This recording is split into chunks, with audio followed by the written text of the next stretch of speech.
Hello, welcome to 10 at 10. My name is Michael Ramage. I'm the director of the Cyber Education Research Center here at Murray State University, and welcome back to 10 at 10. 10 at 10 is brought to you through a partnership between Murray State University, Sprocket, West Kentucky, KY Innovation, and welcome back to episode 293. We are talking a little bit of cybersecurity planning today. I had a question and I thought it would be good to just cover it on an episode.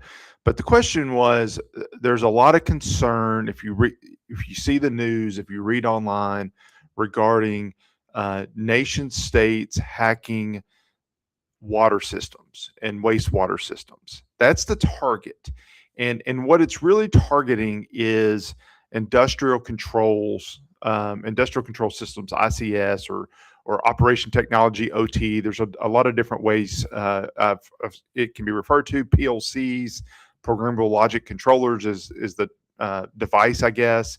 But that area is a new target. And the reason, and we've talked about this before, we even talked about this specific threat.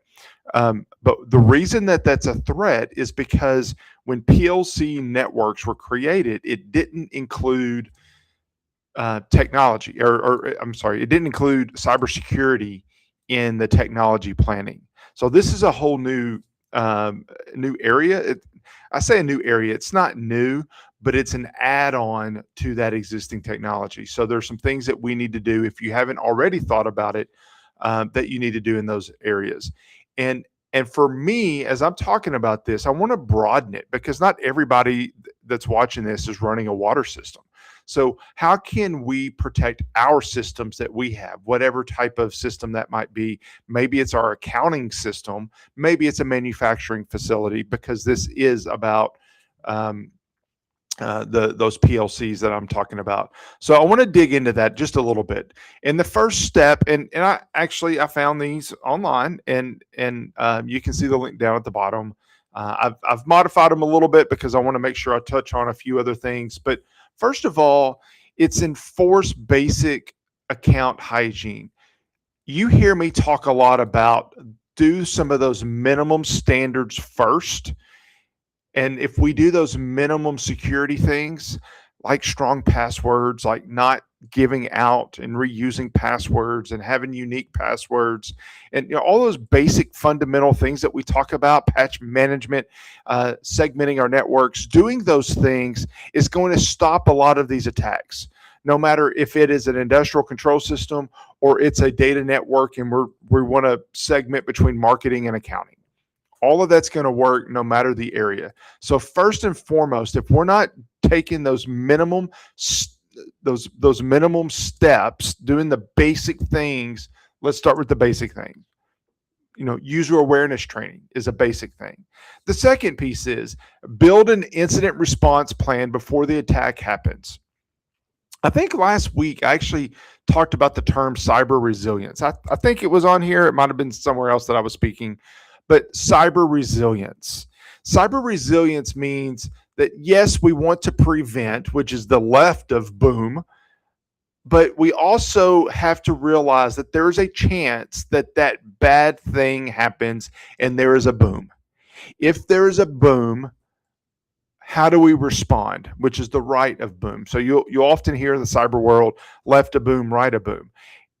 Let's try to prevent it, but realizing that bad thing may happen. So how do we respond?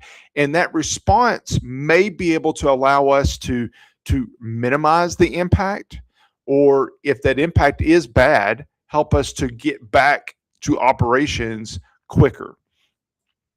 If we wait to plan for that until the bad thing has happened, we are too late.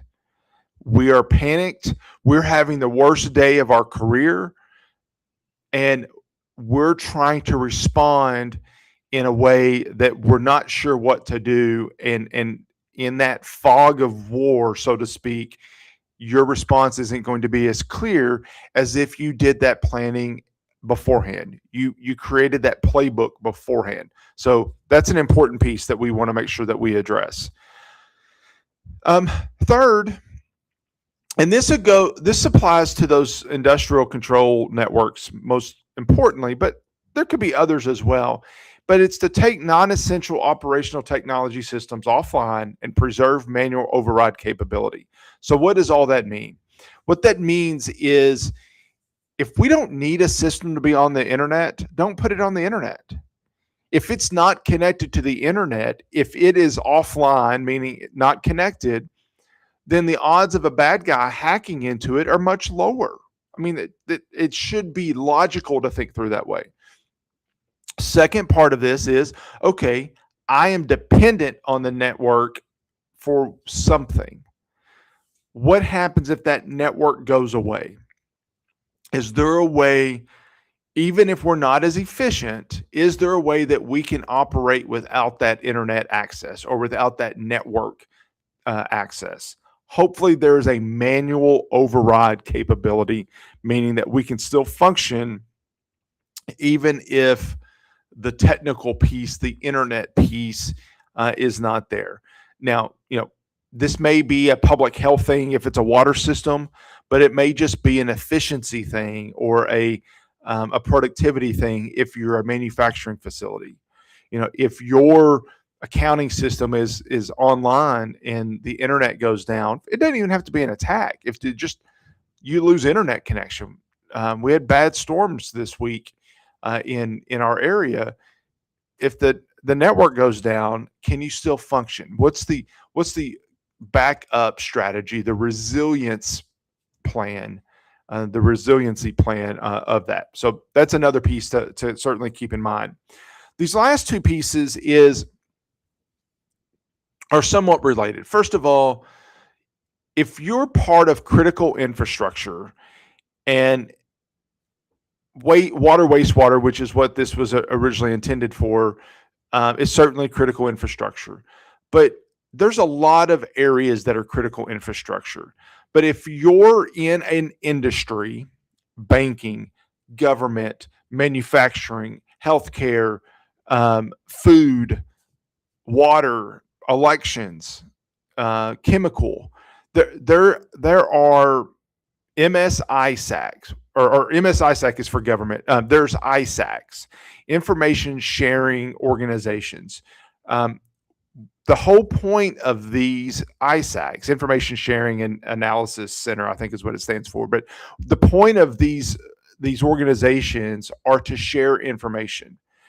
It is great in marketing or in HR or in fill in the blank of different types of jobs within organizations to have that peer network to share information with. It's the same idea here, except we're looking at industry. Specifically, we're looking at threats.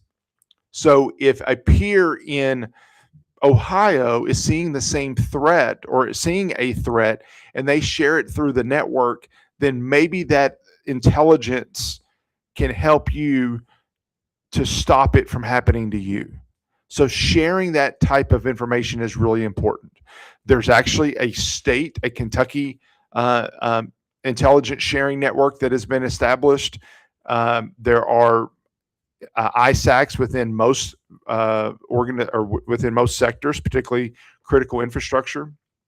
If you don't know, and these aren't all of them that are on the screen, I just wanted to share a few.